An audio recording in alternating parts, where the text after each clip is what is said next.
absolutely always the client comes first. This is now the end phase of the representation by an attorney.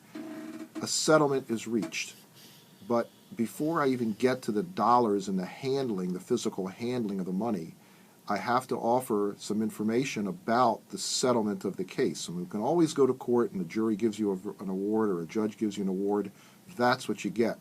But before we get there, if we're going to settle the case, we absolutely are required to get the client's consent to the settlement.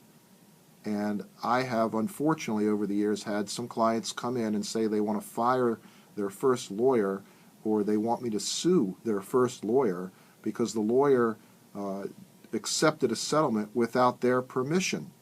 And what can I, if anything, do about it? Well, in my office, what I do, I have a letter that I actually send to the client in advance of any discussion of settlement with the insurance company, and I tell the client, look, Mr. and Miss Client, I think your case is worth X dollars. Let me just put a number on that for purposes of our discussion here this morning. Let's say I think their case is worth $10,000. In my letter, I tell them that in order to get the $10,000, I'm going to tell the insurance company I want $21,000 or $22,000 or $23,000, and that leaves room for me to negotiate. Then I send that letter to the client, and I actually spell out in that letter that if we get that $10,000, this is what's going to happen.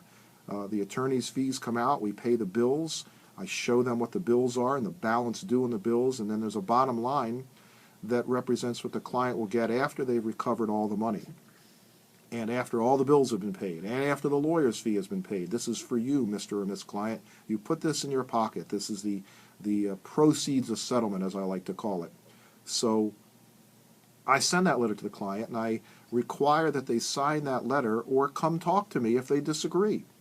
If they disagree, that's fine. Come in, tell me, or call me on the phone. What's going on? Why don't you agree with my evaluation? I don't pretend to know everything, but for the most part, I read the case very thoroughly. I understand what's going on, and with my hopefully good experience, I'm able to evaluate the case and give my client a recommendation and advice as to what amount we should recover reasonably.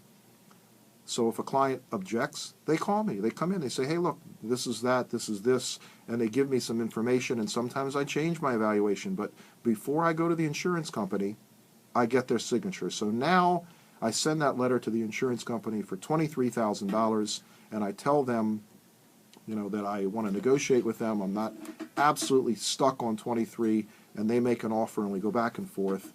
And if I can get $10,000 or more, then I know that I have in writing my client's permission to accept that settlement, and I can go forward and do that on their behalf.